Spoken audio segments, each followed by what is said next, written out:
Hi guys and welcome to another episode of the Work Knits podcast. This is take 2 on recording, so I'm hoping I won't rush through this, but I recorded this earlier this morning, was perfectly on schedule to get this out on time, and then it turns out I recorded the entire thing in slow motion with no volume. So here we are. It is about 5:30 on Friday the 1st of March. I don't know where the first 2 months of this year have gone. I had this lovely plan that each 2 months I do a little video showing you everything that I've knit in those 2 months and how I've been wearing it and how I've been styling it. And I think that definitely will still happen. That's probably going to be towards the end of next week now rather than in this episode. But today we have got quite a lot to cover, which I know I've said the last few episodes, but today I am including my recap of Unravel, which is a festival here in the UK that happened last weekend. I was intending to put out a video last weekend all about it, but I've not been very well this week, so thank you for your patience. As I say, lots to cover. I know that not everyone's here for the Unravel content and for the yarn that I bought at the festival, so what I'm going to do is I'm going to run my normal podcast episode first, and then I will tag the Unravel stuff onto the end, so those who are interested in that can stay on for that. So grab a cup of something nice and get comfy, and we will start with shock horror, some finished objects. I should say before I dive into finished objects of what I'm wearing, although I never get the name of this sweater correct, so forgive me. I should at some point just check it, but the thing is, every time I check it I forget it again, but it's either the Bright or Brighter sweater by Gunko Okamoto. It's got the most incredible sleeves, lovely cabled yoke. I heavily modified this pattern and I talk about it in a episode last year, so I will include that linked above. Heavily modified, still not perfect. There's still quite a lot of puckering along the front here, but when you hear about the adjustments I made, you'll know that this is a lot better than how it would have turned out if I'd followed the pattern. Beautiful designer, super creative, but I think her patterns definitely are like pieces of art. How reproducible they are is another question, but I love what she does and I wear this all the time. So that's what I'm wearing. Now, finished objects, as I said, when I say shock horror, I thought I'd have quite a few. That was my aim, and I have knitted a lot in the last 2 weeks. I've done a lot of renovation work, I've done a lot of other types of work in the last 2 weeks, but I haven't finished as many things as I thought I would. So I'm pleased just to even have one, and I knitted furiously this morning to make sure I even had one. So, knitting FOs, I have finished my pair of Tale of Morrocco socks. These are all done. Now, details on these. So I knit these on 2.5mm needles. I like to knit them on my 9-inch Chargu circulars, and then I do just the toe on Magic Loop. These toes are actually done on 2.25mm needles because that's just what I had to hand. And let's chat through what I did with these a little bit, because I made a few modifications and I also made some mistakes.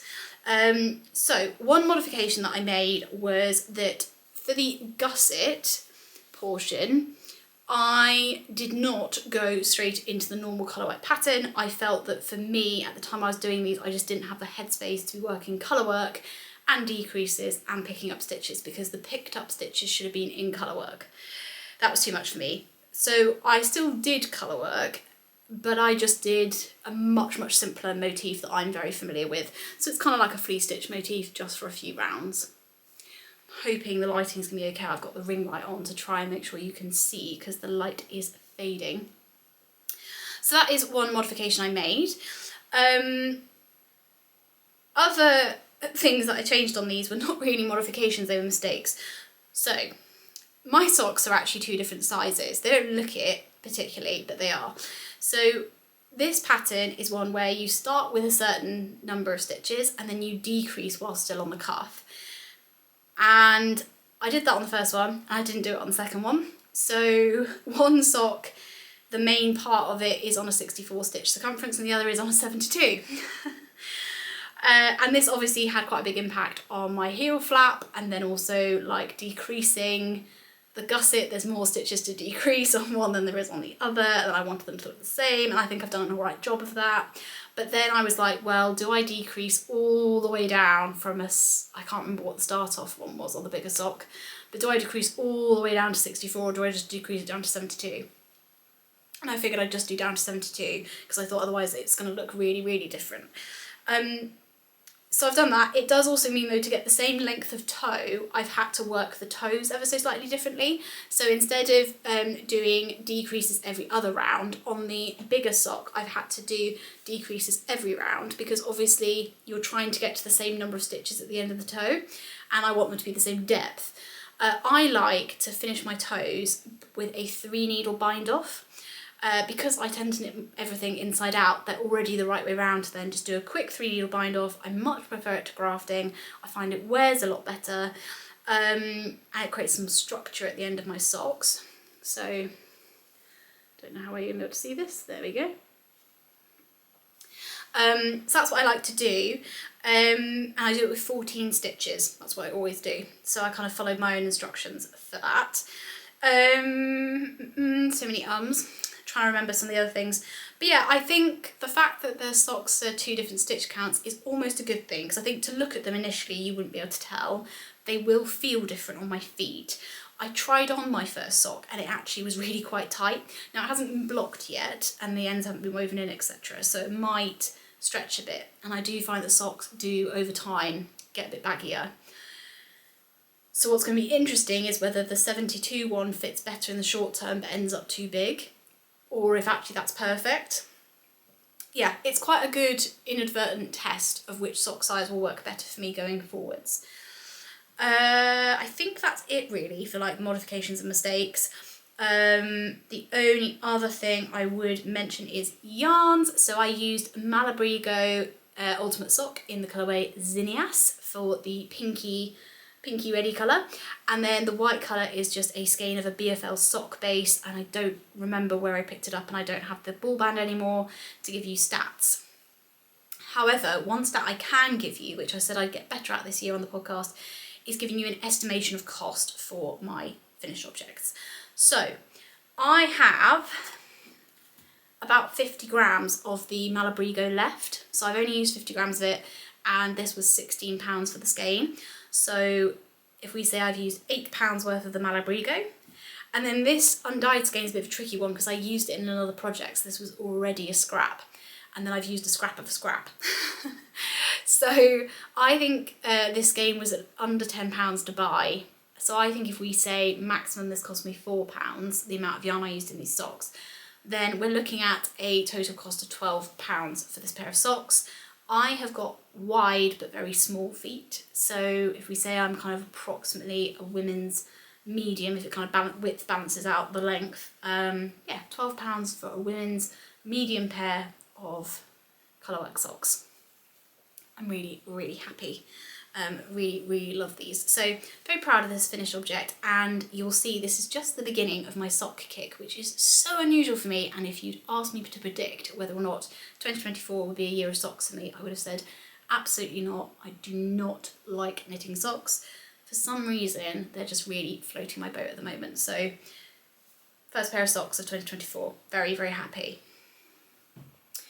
My next finished object is actually a spinning finished object. Now, if you're not into spinning, feel free to fast forward a little bit. It will only be a very, very short section, but I have been using my drop spindle, and I just thought I'd show you this because I'm not all technical about it. I haven't weighed things or anything like that, and so I can't give you like skein weights and but I have got I've got 2 skeins, one spun last year, one spun in the last couple of weeks, both from the same fibre, yeah, from the same batch. So it's quite a nice contrast to see how my spinning has improved.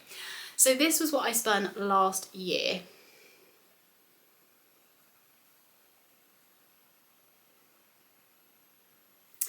And you can see it's quite uneven. It's not bad for someone who's a beginner spinner, but it's not great. And overall, the thickness of it was, I felt, far too thick for me to ply it and get the weight of yarn that I wanted. Well, this is what I have just spun.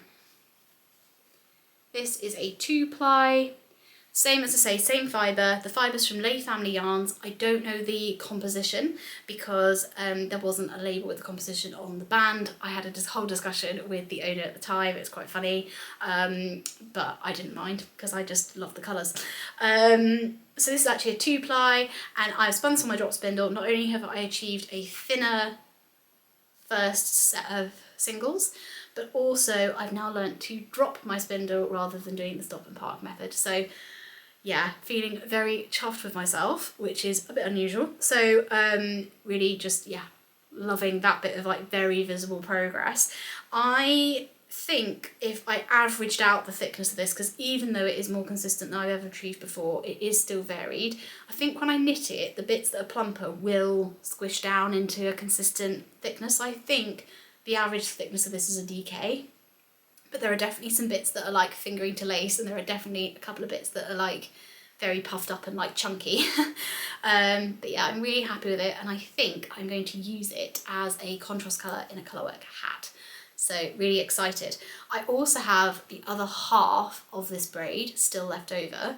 So I want to have a go at spinning that and see if I can make a kind of 2-ply 25-gram mini that's even more consistent than this.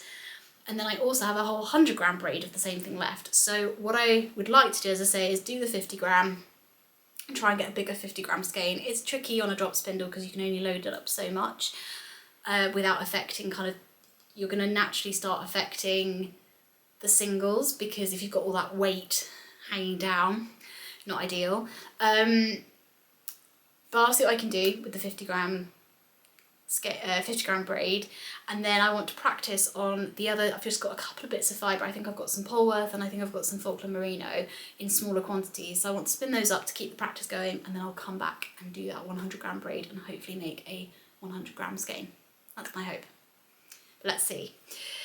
That is my other FO for today. Right, I'm going to take a quick sip of my, I've got a herbal tea, like a berry tea. I've been doing a lot of talking today. I've had a very exciting day.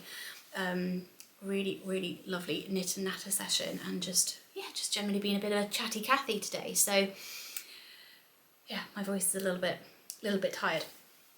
Okay, in terms of whips, so I've worked on quite a few different whips this week, or the last couple of weeks I should say. I thought a couple of these would be finished and they're not, but that's okay, to be honest. There are a couple that have taken up a lot more time than I thought, and that's meant there are some other whips that I'm just not going to show you. If basically assume if I'm not showing you something, it's just because I haven't worked on it. But let's start. We're going to kind of alternate between neutrals and like zingy neon bright colours, but that's kind of my vibe at the moment. So the first thing I've made huge progress on is my test knit. Now I really need to get a wiggle on just to finish this. So last time I showed you, I had knit equal lengths on the front and the back panel, and I was about to pick up the collar. I have now picked up the collar, so we're happy with that.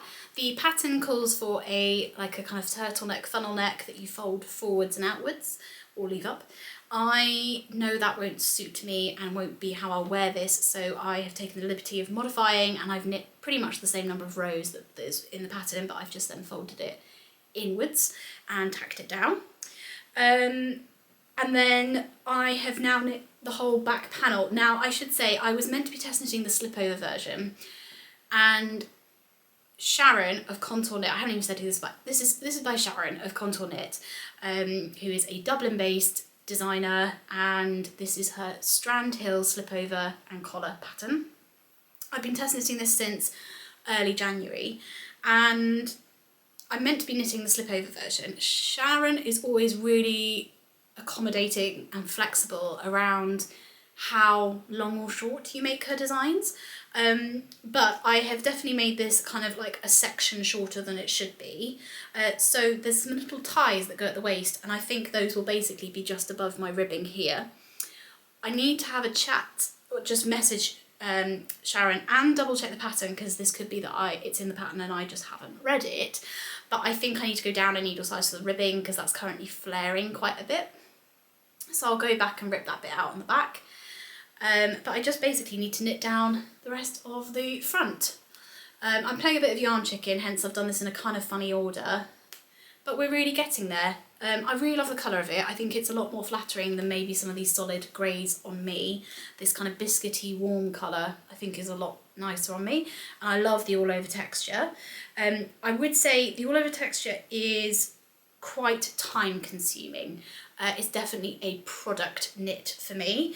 I've spent days to get this back panel down to where it is from, well, I basically, last time I showed you I was up here.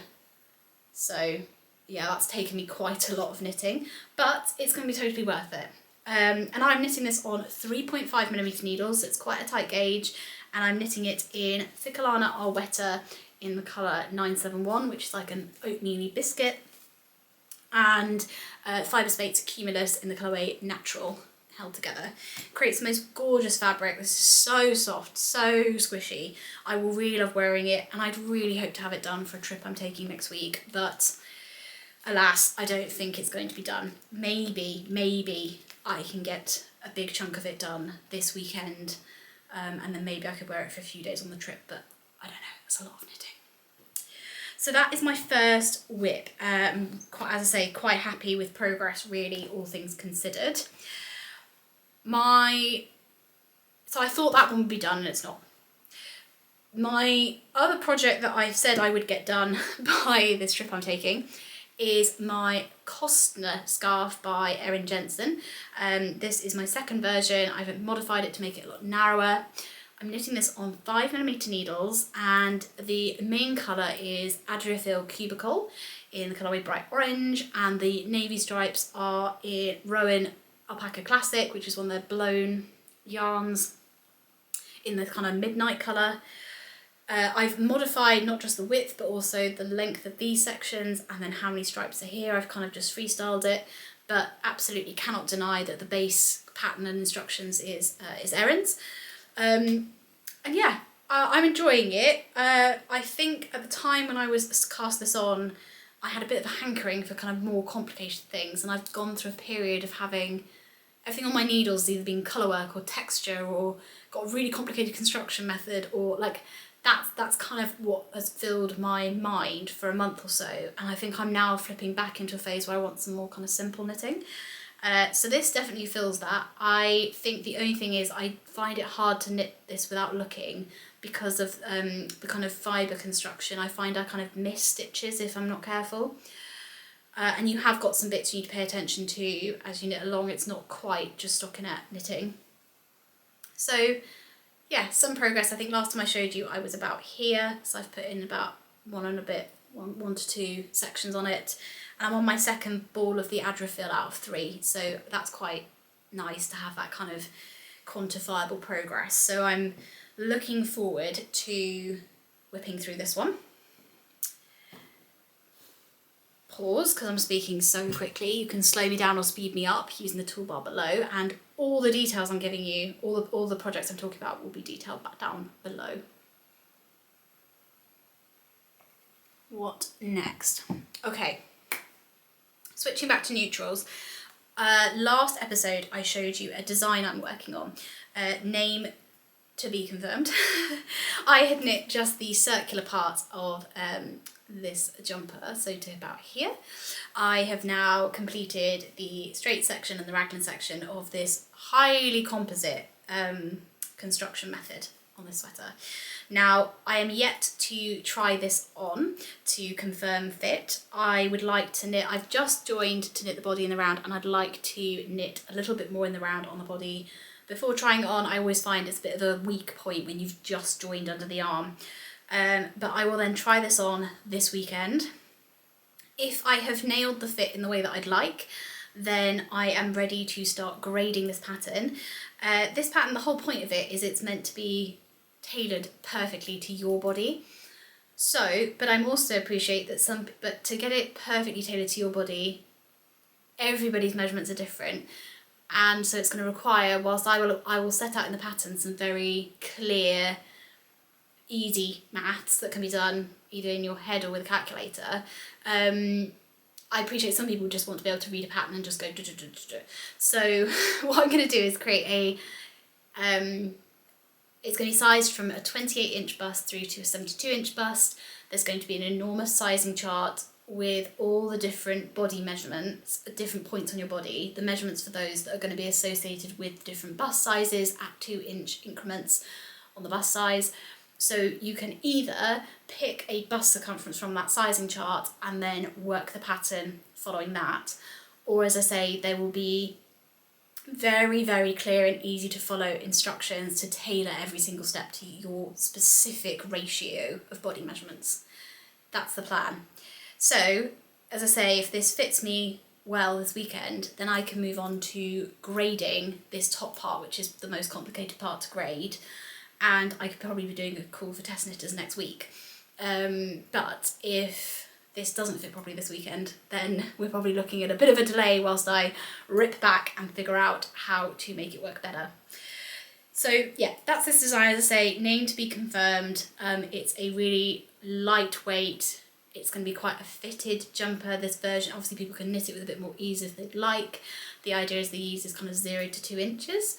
I will make versions with this construction in the future with a bit more positive ease built in. But yeah, it's going to be relatively plain. This top part is knit in Filcolana Saga. Colourway will be down below on 3.75mm needles. It is then going to transition into another colour with a tiny bit of colour work and then some colour blocking. So really, really excited about this sweater and really happy with the progress. Obviously, in theory, a stockinette sweater, so should be quite quick, but because I'm kind of trying to make notes and design it as I go, it takes that little bit more thought and time. Okay, so I've got 2 more whips to show you, I think. Continuing the neons and neutrals alternating thing, I have put in a decent amount on this front next project, but definitely not as much as I thought I would. Again, just I thought this one would probably be done because it is a reasonably quick knit. But this is my Downtown Hoodie by Tori Yu. I'm knitting the second size, and I've gone up a needle size from a 4 to a 4.5mm. I'm knitting this in Prima Sustainable Recycled Acrylic in the colourway Prima Pink. And yeah, before I think I was like here on the raglan increases, so I've done a reasonable amount, done about 4 inches on the body. I'd like to think I'll use this as relaxing knitting over the following week.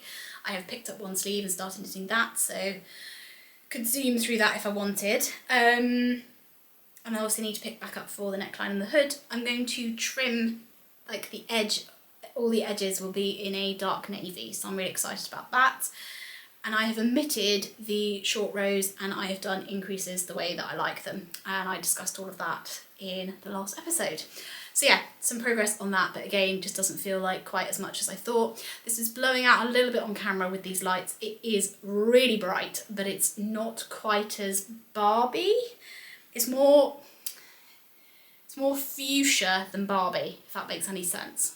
It's got like a slightly darker in person. The only thing I would say is I've ended up, and I don't know how well you can see this on camera, but there is a line. This is dyed into the yarn. It's a bit of a fault. So at the end, I'm going to have to take any leftover yarn, split it so it's not the full thickness, and then duplicate stitch over that because I think that's going to annoy me. So there we go. That's my Downtown Hoodie. And then my final whip, which has literally just gone on the needles this afternoon, so very, very little progress on this, but I have already cast on my next pair of socks. Caked up a gorgeous skein of a Gepard Garn Cash Sock. That's a cashmere merino nylon blend, and I've cast on 2.5mm needles. I've done 72 stitches, and I'm doing like a kind of 2x2 rib at the moment. I think I will do a contrasting heel or section in this, which is a caked up mini skein. Whoops, a daisy. A caked up mini skein from Loom Wool. It's gorgeous. So that is my next work in progress sock wise. That is a very brief run through of what I have been making. I haven't put any progress in on my second field mitten. I've still got just the cuff, which is annoying because I really want to use them next week. And I haven't put any progress in on my terracotta sweater, but I am happy with my rate of knitting at the moment. I do feel like I'm making what I want to be making, and I don't feel like I'm getting too stuck on projects. And I'm really enjoying using them the minute they come off the needles, so I'm really happy. The one thing I would say is, I think because I've obviously committed to some time frames in terms of that test knit, and then with my own design work, I think sometimes I'm knitting what I think I should be knitting on as opposed to what I feel like in that moment. I think that's where it's a little bit of a shame that some of my projects have languished a little bit, but that will evolve. Speaking of designing, I'm already turning my attention to summer designs. So I'm not going to go too much into the design itself, but I thought I'd just show you this in case anyone is knitting or beginning to think about summer tops. I have picked up some Fonty linen yarn, which comes in these really cute little bobbins. This is their Merlin base, which is 100% linen. These come in 25 gram bobbins and 190 meters on each 25 grams. This is the colour 564. And they're at a really good price point. I purchased these from Beautiful Knitters. I love that shop, long-term lover of that shop. I've picked up 5 to work on a design, so I'm really excited to cast that on. I have no idea if the design's going to work. I've never seen anything like it in the hand knit world, but I think it's worth a shot. So that's everything outside of Unravel for you. Now, obviously I've had my trip to Unravel. I have been renovating a lot this week and the last 2 weeks, and there's been lots of other things going on, so I'm quite impressed by how much I've knit in that time. However, I've definitely done more yarn purchasing than I have making.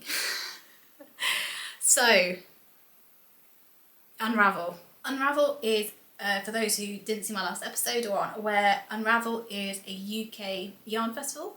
I'd say it's probably one of the more popular yarn festivals, but I'm sure there are others that are growing or that are bigger, but it's one that you hear a lot about.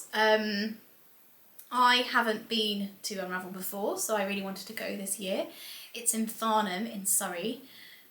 Lovely, lovely location, both in terms of the town itself, but also the literal physical building. It's in the old Farnham Maltings building, so it's got quite historic significance, and it's a great venue for a yarn festival.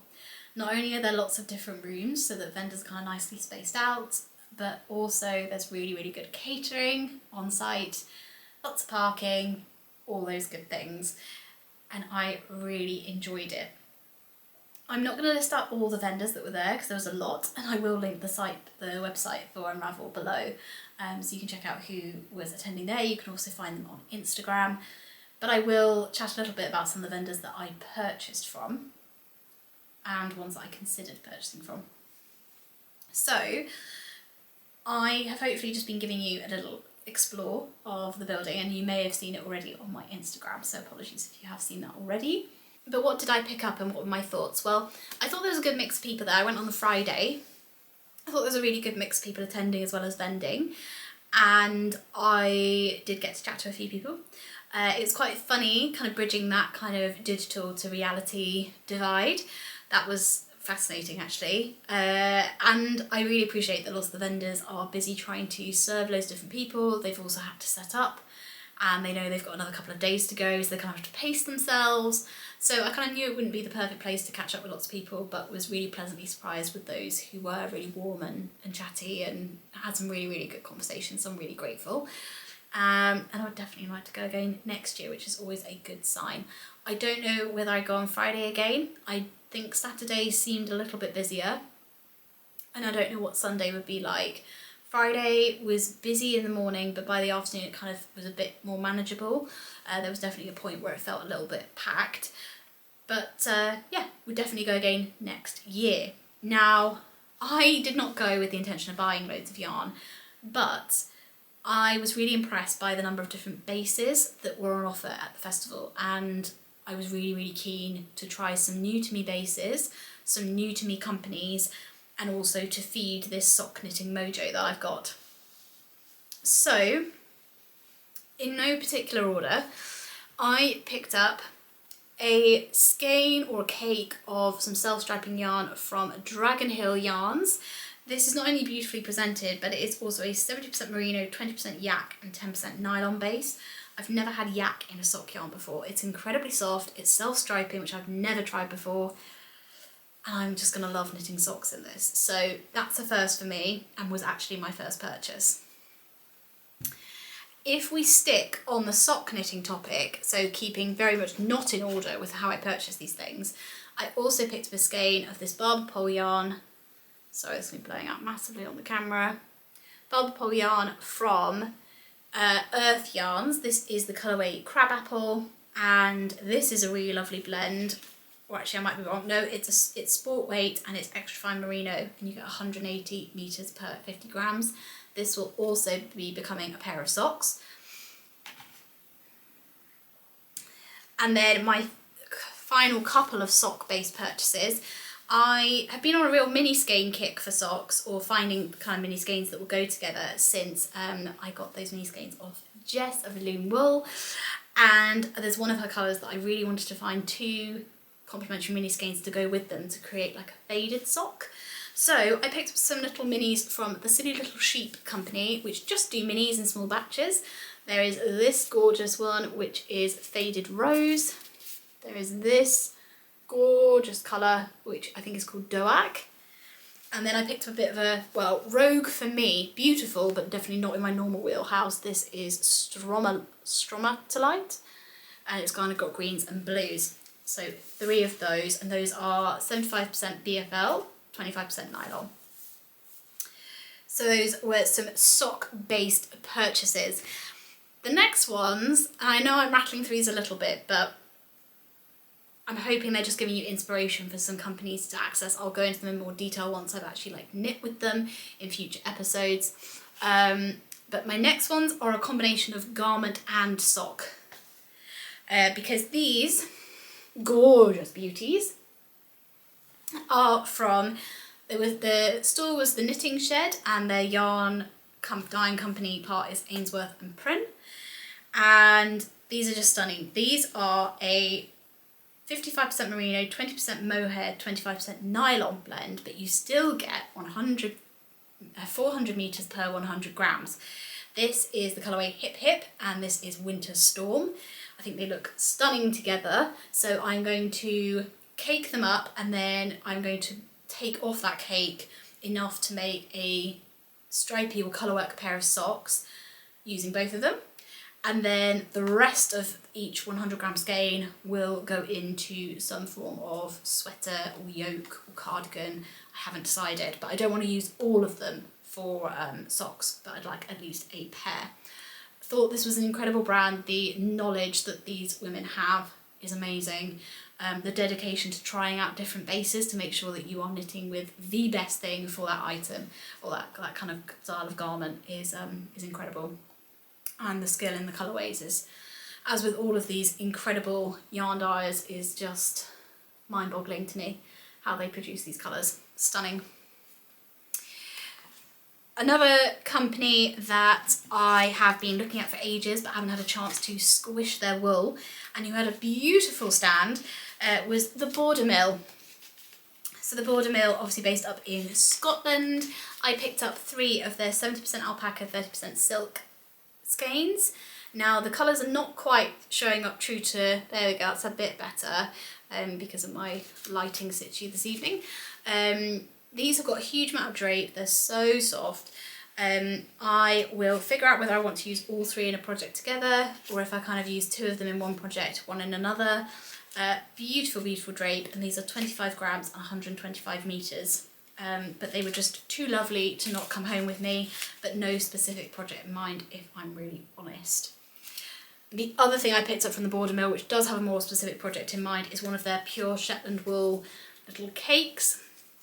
These I think are kind of 25 grams, 90 meters, and this is the colour, Bilac Nabar. Really gorgeous, kind of natural woolly wool. And I'd really like to make this into a pair of mittens or kind of like hand warmer style things. It's got the kind of coarseness to do really good colour work, but it's also soft enough to be on your hands. I just think it's a really beautiful weight.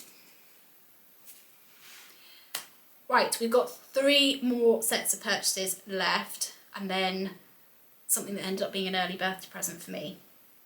So I also took the opportunity to pick up a skein of a really cool base from the Walcot Yarns and Les Garcons collab.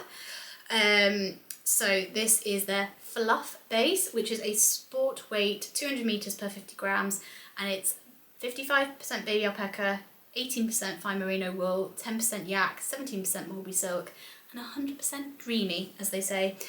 This is the colourway Boureal, if I've pronounced that correctly. And this colour, I've got it in my stash, but I haven't really knitted very much with it. So I thought the colour was gorgeous. I'm obviously in like a kind of greeny blues phase. And I also really want to try these kind of yak style bases. There was quite a lot of yak at the festival, and I'm really intrigued by it. I think I will combine this with some other bits of suri alpacas that I've got in my stash into something gorgeous, probably a garment, I think. Or I'll use this as the contrast colour in some Colourwork. Talking of yak and gorgeous fluff, I have had a bit of a bucket list yarn company that I wanted to purchase from, and that is Zakami Yarns. I almost missed them at the festival because they were kind of at the back of the main hall out in a little like side room. So I'm so pleased I managed to find them. But I picked up two of their similar, it's actually exactly the same base, no, it's the same composition in different ratios to the Les Garcons Walcot Yarns base. So this is undyed 42% baby alpaca, 10% yak, 35% silk, and 13% 18.5 micron merino yarn. This is lace weight 400 meters, so a lot finer than the Les Garcons Walcot Yarns base. And yeah, I just love this. The grey has got, I don't know how it's going to show up with my light, is my only challenge, but it's got lots of nuance to it. So I think there's an Instagram picture inbound, probably on my stories, showing you the nuance and tonality in this. It's really, really gorgeous. And then my very final purchase, because you know there wasn't enough already, was a stop off at the Garcons booth, and I picked up two skeins of their Preselli in their fingering weight base in the colourway Pumice.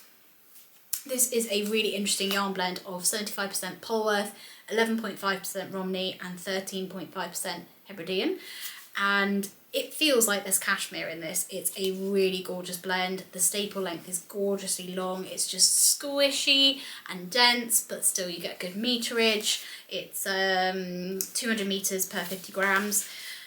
It's just gorgeous. They did so many different colours, but I am just really, I seem to be really attracted to either the heavy neutrals, but then I need the balance of neutrals and colours in my wardrobe. So more neutrals heading my way. I picked up two skeins because I thought 100 grams was a good amount to either do like a hat, or I could make this into a jumper with a contrast colour. I really want this to be next to skin because it is so soft. So soft.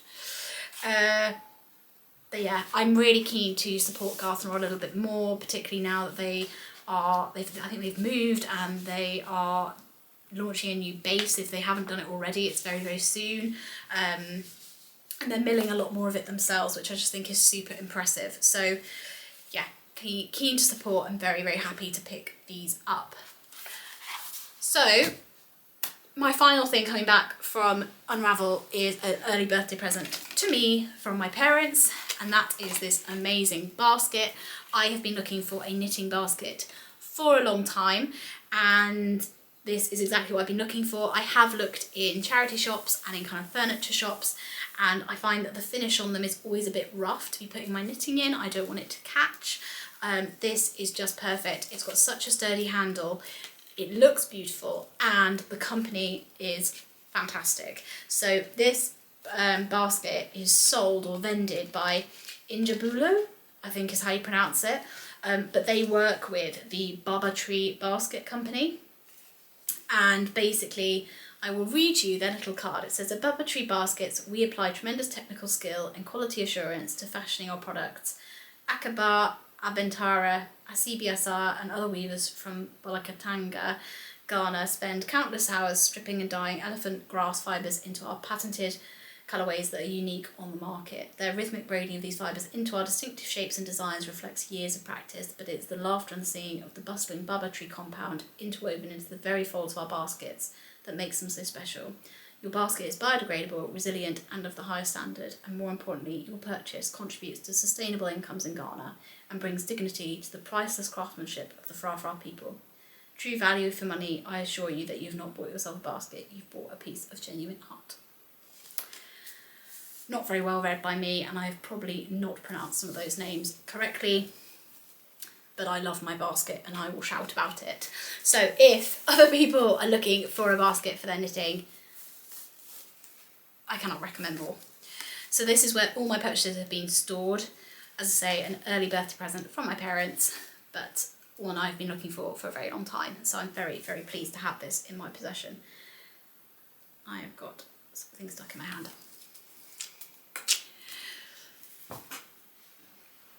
So that is my little rundown from the last 2 weeks. Now, there should be quite a lot more content coming in March. I can't quite predict how much knitting I'm going to do in March because I'm doing quite a lot of travelling, which is really exciting. I will be filming a lot of my travels in the form of yarn shop tours, and those will come up as and when I can over the course of the month. But yeah, I could end up doing absolutely tons of knitting this month, or I could really not. I'm going to ease the pressure of multiple of my projects. The main thing I just need to do is get that test knit done so that Sharon has all the information she needs. And then I really would like to get my sweater design into test knitting. So I will be putting out a testicle on Instagram. I have got lots of lovely testers who've tested for me before who said they're willing. So I'll reach out to them also. And I'll be looking for as many people to test as possible, really. I just want to make sure the pattern's really robust. But I'm really excited to get that out into testing and to get started on some other designs as well. And that will kind of be my focus. So any other projects, it's kind of just when I feel like them and what I feel like knitting. So there might be an expansion in my number of whips, or I might end up being really monogamous, or who knows. And I have no idea how much spinning will happen. My spinning, I find, even though it's a drop spindle, which is way more portable than a wheel, I still find spinning a bit less portable than knitting. So we will see. But I've come to realise whatever I say on this podcast will never end up happening, because once I've said it, I then don't want to do it. So maybe I shouldn't have said anything. But I'd be really interested to hear down below in the comments what you guys are thinking of knitting on in March. I would love to hear what your favourite knit so far of 2024 is. And yeah, I'd love to hear how you're doing, just generally, to be honest. Thank you for joining me today. I know I've been talking quite fast and I've done a bit of a whistle-stop tour on things. I know my voice is going a little bit, but very grateful to have you joining me. Have a really lovely weekend, or a lovely week, and I will speak to you very, very soon. Stay safe. Bye.